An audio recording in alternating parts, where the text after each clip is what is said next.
الحمد لله رب العالمين الصلاة والسلام على رسوله الأمين وعلى آله وأصحابه أجمعين أما بعد أعوذ بالله من الشيطان الرجيم بسم الله الرحمن الرحيم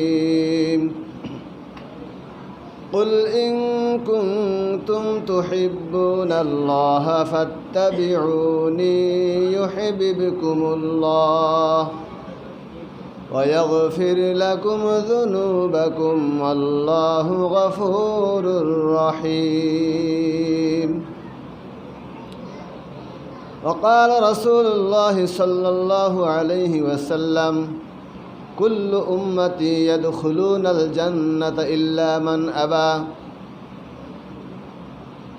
قال من أطاعني دخل الجنة ومن عصاني فقد أبى أو كما قال عليه الصلاة والسلام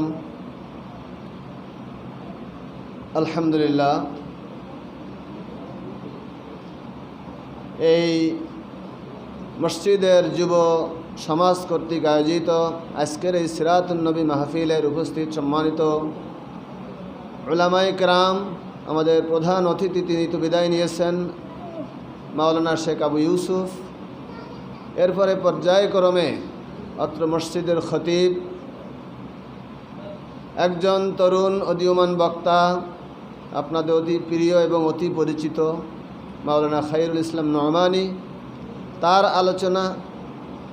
আবার আমাদের হাফেজ খানজাহান আলী, হাফেজ ওমর ফারুক, মোটামুটি তিনজনে মিলে যে বক্তব্য এবং যে আলোচনা পেশ করলেন, এরপরে যে আমি বক্তব্য দিতে উঠব তা আমি মনে মনে হাসতেছি আর ভাবতেছি আমি হলাম আজকের মাহফিলের সভাপতি। তা সভাপতির কাজ হলো শেষে দুই এক কথা বলে মুনাজাত করে মাহফিল শেষ করা, আর আমিও মনে মনে তাই চিন্তা করে এখানে উঠেছি। তা আল্লাহ রাব্বুল আলামিন যে এত সুন্দর একটা পরিবেশ আসার বসার এবং এত সুন্দর আলোচনা কথাবার্তা শোনার সুযোগ করে দিয়েছেন, এই জন্য অন্তর থেকে আমরা কালেমাতুশ শুকর আদায় করি, বলি আলহামদুলিল্লাহ। আমার সাথে আপনারা একমত হবেন, আমাদের সবার দৃঢ় বিশ্বাস যে এই পৃথিবীর জীবনটা আমাদের জীবনের শেষ না, মরণের পরে আরেকটি জীবন আছে।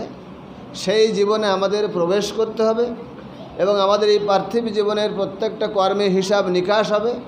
হিসাব নিকাশ আনতে এবং ভালো মন্দের বদলা দেওয়া হবে, ঠিক কিনা? এই বিশ্বাস আমাদের আছে। তো এতক্ষণ আমরা এমন এক মহান ব্যক্তিত্বের আলোচনা শুনলাম, যার শান মান মর্যাদা বরকত ফজিলাত, যার জীবনটাকে আমি মহাসমুদ্রের সাথে যদি তুলনা করি, তার থেকে আমরা সবাই মিলে কতটুকু আহরণ করতে পারলাম, গ্রহণ করতে পারলাম, এক বিন্দু তাও মনে হয় না, হয় নাকি? আল্লাহ রসুল সাল্লাল্লাহু আলাইহি সাল্লামের ইন্তেকাল হওয়ার পরে হযরত আয়েশার কাছে এসে সাহাবীরা জিজ্ঞেস করলেন বা জানতে চাইলেন যে আল্লাহ রসুল তো দুনিয়া থেকে বিদায় নিলেন, তে আয়েশা আপনি ছিলেন তার সবচেয়ে নিকটবর্তী ব্যক্তি, স্ত্রী নাকি, মেধাবী, অল্প বয়স্ক, তা তার জীবন সম্পর্কে আপনি কিছু বলেন। তাহলে তখন হযরত আয়েশা সিদ্দিকা রাদিয়াল্লাহু তাআলা আনহা বললেন যে তোমরা কি কুরআন পড়োনি? কুরআনটাই হলো তার জীবনী। এখন বলেন, সেই কুরআনের যদি আমরা আলোচনা করি তো ৬৬৬৬টা আয়াতের কয়টা আয়াতের ব্যাখ্যা করে আলোচনা করে আমরা শেষ করতে পারবো? একটাও না। তাই হলো তার জীবন, তাই তো? তো সেই রসুলের জীবনের সংক্ষিপ্ত কিছু মাওলানা খায়রুল ইসলাম নোমানী সাহেব আলোচনা করলেন, আমরা সবাই মুগ্ধ হয়েছি, বুঝেছি। এরপরে আর ওয়াজ নসিহত প্রয়োজন হয় না।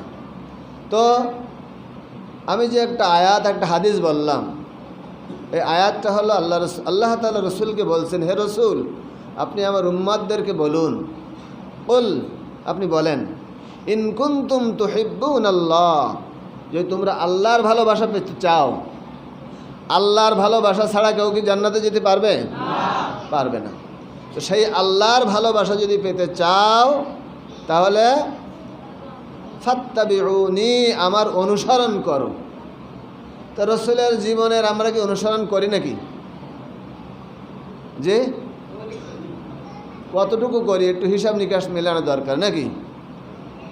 তো ইউহিব্বুকুমুল্লাহ, আল্লাহ তাহলে তোমাদের ভালোবাসবেন। তাহলে রসুলের মর্যাদা কত, যে রসুলকে যদি তোমরা অনুসরণ করো স্বয়ং আল্লাহ রাব্বুল আলামিন তোমাদের ভালোবাসবেন। অতএব আমরা রসুলের অনুসরণ করব, তাই তো? তো রসুলের অনুসরণ করতে হলে রসুলকে জানতে হবে, চিনতে হবে, বুঝতে হবে নাকি? এমন এক মহান ব্যক্তি তিনি, এমন কোনো দুনিয়ায় এমন কোনো ব্যক্তির নাম আপনারা বলতে পারবেন যে ব্যক্তির শানে দুরূদ পাঠ করলে বা তার প্রশংসা গুণকীর্তন করলে 10টা নেকি তার আমলনামায় লেখা হবে? একমাত্র তিনি হলেন আমাদের প্রিয় রসুল, ঠিক কিনা? 10টা গুনাহ মাফ হয়ে যাবে, তারপরে রহমতের দৃষ্টি 10 বার বর্ষণ হবে। বলেন সুবহানাল্লাহ। সবাই বলি সাল্লাল্লাহু আলাইহি ওয়াসাল্লাম। লম্বা কথা বলবো না, এই জন্য এই পর্যন্ত শেষ। আল্লাহ তাআলা কী করবেন? গুনাহ খাতা মাফ করে দেবেন যদি আমরা রসুলের অনুসরণ করি। আর আল্লাহু গফুর রহিম। এরপরে একটা হাদিস বলেছি আমি, রসুল সাল্লাল্লাহু আলাইহি সাল্লাম বলছেন যে কুল্লু উম্মতি ইয়াদখুলুনাল জান্নাতা ইল্লা মান আবা। ক্বালু মান ইয়া আবা? আল্লাহ রসুল বলছেন যে আমার সব উম্মত বেহেশতে যাবে। কোথায় যাবে? তবে যারা আমাকে অস্বীকার করলো, মানে আমার অনুসরণ করলো না। কথা কি বোঝা যাচ্ছে? কষ্ট হয়ে গেছে, তবু আমি 2-একটা কথা বলে সভাপতির মতো আর কি বলে আমি শেষ করতে চাচ্ছি। ক্বালু কুল্লু উম্মতি ইয়াদখুলুনাল জান্নাতা ইল্লা মান আবা, যে আমাকে অস্বীকার করেছে বা আমাকে অনুসরণ করে নাই, অমান্য করেছে, সে জান্নাতে যাবে না। ক্বালু মান ইয়াবা, সাহাবীরা বলেন ইয়া রাসূলুল্লাহ, কে আপনাকে অস্বীকার করেছে? রসুল বললেন মান আতাআনি দাখালাল জান্নাহ, যে আমার অনুসরণ করবে, আমার ইতাআত করবে। ওয়া ইন তুতিউহু তাহতাদু, যে রসুলের ইতাআত করবে সে হিদায়াত পাবে। তাহলে রসুল বলছেন কি মান আতাআনি দাখালাল জান্নাহ ওয়া মান আসানি ফাকাদ আবা, আর যে আমার নাফরমানি করবে সে আমাকে অস্বীকার করেছে। পৃথিবীতে এমন একজন ব্যক্তির নাম বলতে পারবেন যিনি জীবনে কখনো মিথ্যা কথা বলেননি? তিনি কে? মিথ্যা কথা বলেননি, তাই তো? একটা অশ্লীল কথা বলেননি, কটু কথা বলেননি, কাউকে গালি দেননি, এমন ব্যক্তি হলেন আমার রসুল, তাই তো? সেই রসুলের ওই যে মাকে নিয়ে বাপের কবর দেখতে যে আসার সময় মেঘমালা ছায়া দিয়ে নিয়ে আসলো, তাই তো? তাহলে তার মর্যাদা সম্মান কত! যা হোক, আমি আর লম্বা করতে চাই না, আমি শুধু আহ্বান করতে চাই কয়েকটা কথা। একটা হলো রসুল সাল্লাল্লাহু আলাইহি ওয়াসাল্লাম যৌবনকালে চিন্তা করলেন যে কী করে মানুষের ভিতরে শান্তি এবং মুক্তি আনা যায়। তাই তিনি একটা সংগঠন করেছিলেন হেলফুল ফজুল, শান্তি সংঘ, তাই তো? তা আমাদের এই মজলিসে কোনো যুবকরা কি আছে যে রসুল যেহেতু যৌবনকালে এরকম দল করেছিলেন, সংগঠন করেছিলেন, আমরাও করব? এরকম আছেন কারা কারা? একটু হাত তোলেন তো। যুবকরা রাজি না, সব তো বুড়োরা হাত তুলতেছে। আলহামদুলিল্লাহ, আলহামদুলিল্লাহ। এরপরে রসুল করিম সাল্লাল্লাহু আলাইহি সাল্লামের জীবনের চূড়ান্ত টার্গেট ছিল ইসলাম প্রতিষ্ঠা। আর সমস্ত কোরআন আলোচনা করলে মূল টার্গেট হবে এটাই যে দুনিয়া আল্লাহর আইন অর্থাৎ কোরআনে আইন বিধান চালু করাই ছিল তার সব প্রচেষ্টার মূল, নাকি? তো আমরা কি চাই যে কোরআনে আইন বিধান চালু হোক? সবাই চাই। এটা কি একা একা করা সম্ভব? সম্ভব না, সবাই মিলে করতে হবে। তো বাংলাদেশ জামাত ইসলামী দীর্ঘকাল ধরে এই চেষ্টা চালিয়ে যাচ্ছে কোরআনে আইন বিধান চালু করতে। এখন আপনারা কে কে রাজি আছেন যে জামাত ইসলামীর সাথে ঐক্যমত হয়ে, যারা অন্য মত পথে আছেন তাদের হাত তোলার দরকার নেই, এখন যারা জামাত ইসলামীর মত পথের সাথে ঐক্যবদ্ধ হয়ে ইসলাম কায়েম করার জন্য চেষ্টা করতে চান তারা একটু হাত তোলেন তো। আলহামদুলিল্লাহ। তো আমাদের 1 নম্বর কাজ হলো যারা ফর্ম পূরণ করেননি, সমর্থক ফর্ম আছে আমাদের, এই ফর্ম যারা পূরণ করেননি অথচ জামাতকে ভালোবাসেন তাদেরকে আমরা বলি সমর্থক। তাদের কি বলি? সমর্থক। আর যারা এই ফর্মটা পূরণ করেন তাদেরকে আমরা বলি আমাদের সহযোগী সদস্য। তারপরে আমাদের খতিব সাহেব, ইমাম সাহেব অনেক কথা বলেছেন ইশারা ইঙ্গিতে। কোরআন পড়তে হবে, হাদিস পড়তে হবে, তারপরে ইসলাম জানতে হবে, বুঝতে হবে, মানুষকে আল্লাহর পথে দাওয়াত দিতে হবে, তারপরে আল্লাহর পথে জান মাল কুরবান, এই সমস্ত অনেক কাজকর্মের মাধ্যমে এই সহযোগী সদস্যের পরে যে কর্মী হতে হয়। কি হতে হয়? কর্মী। তা কর্মীর আগে উনি বলছেন 5-এর ভিতরে 1 আছে, তো আগে আমরা সমর্থন করলাম। তারপর 2 নম্বর হলো এই সহযোগী সদস্য হতে হবে। কোন কথার উপরে? এখানে কথা আছে যে আমি বিশ্বাস করি দেশে শান্তি শৃঙ্খলা ন্যায় বিচার প্রতিষ্ঠা করতে হলে এই যে শাসন ক্ষমতা সৎ, যোগ্য, ক্ষুধাভীরু বা ধার্মিক বা চরিত্রবান বা নিঃস্বার্থবান লোকের হাতে থাকা প্রয়োজন। এটা কি আমরা একমত? একমত। তাহলে বাংলাদেশ জামাত ইসলামী এই ধরনের লোক তৈরি করছে। আর একটা কথা শেষে আছে, আমি সব কথা আর এখন বলবো না। আমার জীবনকে নৈতিক দিক দিয়া উন্নত করিবার জন্য চেষ্টা করব। আপনারা কি রাজি আছেন সবাই?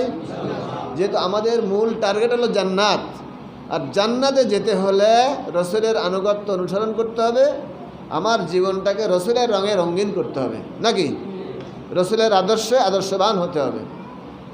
ঈমান আনার অর্থ হলো আল্লাহ তাআলাকে আমার একমাত্র আইনদাতা, বিধানদাতা, হুকুমকর্তা, শাসক, মালিক, মুনিব, আমার ফরিয়াদ শ্রবণকারী, আমার বিপদ দূরকারী, আমার অভাব মোচনকারী একমাত্র আল্লাহ। এটাকে আল্লাহ তাআলার প্রতি ঈমান। আর রসুলের প্রতি ঈমান আনার অর্থ হলো রসুলকে আমার একমাত্র আদর্শ নেতা মানতে হবে, আর কাউকে আদর্শ নেতা মানা যাবে না। আমাদের এই সমাজে কোনো লোক আছে যারা রসুলেরকে আদর্শ নেতা না মেনে অন্যদেরকে আদর্শ নেতা মানে, এরকম কেউ আছে নাকি? আছে? তো তারাও মুসলমান, তারাও নবীর প্রতি ঈমান এনেছে। সবাইকে আহ্বান করতে হবে যে আসুন আল্লাহ তাআলাকে একমাত্র ইলাহ, রসুলকে একমাত্র আদর্শ নেতা হিসাবে গ্রহণ করিনি। আপনারা রাজি আছেন? আলহামদুলিল্লাহ। এরপরে এই যে কথাগুলো আমি সংক্ষেপে বললাম, এর সাথেও কি আপনারা একমত? আমি তো জানা মতে এখানে অর্ধেক লোক এইটা পূরণ করেছেন, আর সম্ভবত অর্ধেক লোক থাকতে পারে যারা পূরণ করেন নাই। যারা পূরণ করেন নাই শুধুমাত্র তাদের ভিতরে কে কে আছেন যে আমরা এটা পূরণ করে সদস্য হতে চাই? একটু হাত তুলবেন। 2-1 জন আছেন? কেউ? 1 জন, 2 জন, 3 জন, 4 জন, 5 জন, 6, 7, 8, 10 জন আছে আলহামদুলিল্লাহ। আমাদের খানজান ভাই, ওমর ফারুক বা আরও অনেকে আছেন, তাদের মাধ্যমে এটা আপনারা নেবেন, বুঝবেন, পূরণ করে সদস্য হবেন, পরবর্তী কার্যক্রমগুলো আপনারা পরিচালনা করবেন। আমাদের জীবনের সকল ক্ষেত্রে, পরিবারে কিভাবে রসুলকে মানতে হয়, সমাজে কিভাবে রসুলকে অনুসরণ করতে হয়, রাষ্ট্রীয়ভাবে ব্যবসার ক্ষেত্রে, শিক্ষার ক্ষেত্রে, অর্থনীতির ক্ষেত্রে, রাজনীতির ক্ষেত্রে, দলদারির ক্ষেত্রে, কোন কোন ক্ষেত্রে কিভাবে আল্লাহ রসুলের আনুগত্য এবং অনুসরণ এতাআত করা যায় এবং করার মাধ্যমে জান্নাতের উপযোগী হওয়া যায়, সেটাকে আমরা জানবো, বুঝবো এবং মেনে চলবো। আসেন না? রাজি আছেন সবাই? ওয়া আখিরু দাওয়ানা আনিল হামদুলিল্লাহি রাব্বিল আলামিন। আল্লাহ